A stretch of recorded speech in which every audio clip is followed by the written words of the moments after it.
তো hello everyone, তোমরা সবাই কেমন আছো? আশা করি তোমরা খুবই ভালো আছো। তো সন্ধ্যাবেলায় কি খাবো তাই ভাবলাম যে এগ স্যান্ডউইচ বানানো যাক।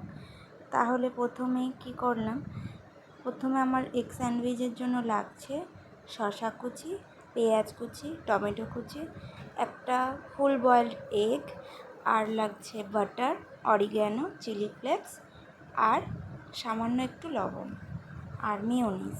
তাহলে প্রথমে কি করছি, একটা বোলের মধ্যে শসা কুচি, পেঁয়াজ কুচি, টমেটো কুচি আর এগটাকে ভালো করে আমরা গ্রেট করে নিয়েছি গ্রেটারে, আর দিয়েছি অরিগ্যানো, চিলি ফ্লেক্স আর মেয়োনিজ, আর দিয়েছি সামান্য একটু লবণ, দিয়ে ভালো করে মিক্স করে নিচ্ছি।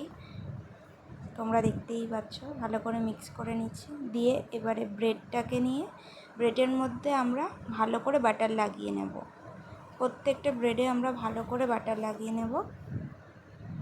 বাটার লাগিয়ে নিচ্ছি প্রত্যেকটা ব্রেডে,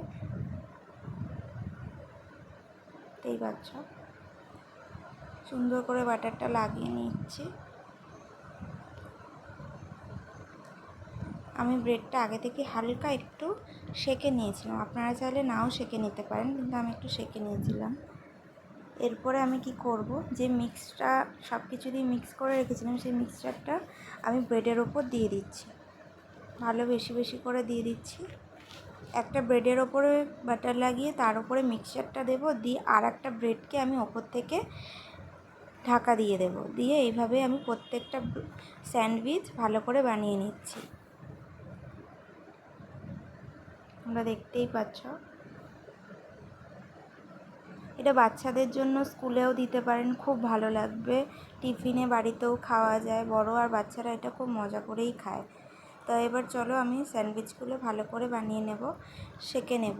যেহেতু আমার কাছে স্যান্ডউইচ মেকার নেই তাই আমি চাটুর মধ্যে দিচ্ছি। প্রথমে চাটুটা গরম করে ওর মধ্যে 1 চামচ বাটার দিয়ে দিলাম, দিয়ে আমি একটা ব্রেড স্যান্ডউইচ তার মধ্যে দিয়ে দিলাম, দিয়ে এক পিঠ লাল করে ভালো করে সেঁকে নিয়ে আর এক পিঠ সেঁকে নিচ্ছি ভালো করে। সেঁকে নেওয়া হয়ে গেছে আমার, দিয়ে আমি সব কটা স্যান্ডউইচ সেঁকে নিয়েছি, নিয়ে নামিয়ে নিয়েছি। দিয়ে এবারে আমি স্যান্ডউইচগুলো স্যান্ডউইচ আকারে মাঝখান থেকে ছুরি দিয়ে কেটে নিচ্ছি। দেখতেই পাচ্ছ কেটে নিলাম। নেওয়ার পরে এটা যেইটুকু স্যালাড আমার বেঁচেছিল, যে মিক্সচারটা বেঁচেছিল আমি সেইটাও নিয়ে নিচ্ছি। যদি আপনাদের কাছে নাও থাকে আপনারা নাও নিতে পারেন, আর অল্প টমেটো সস দিয়ে গার্নিশ করেছি। যদি আমার এই ভিডিওটা আপনাদের ভালো লেগে থাকলে প্লিজ আমার চ্যানেলটিকে সাবস্ক্রাইব আর একটা লাইক করে দেবেন।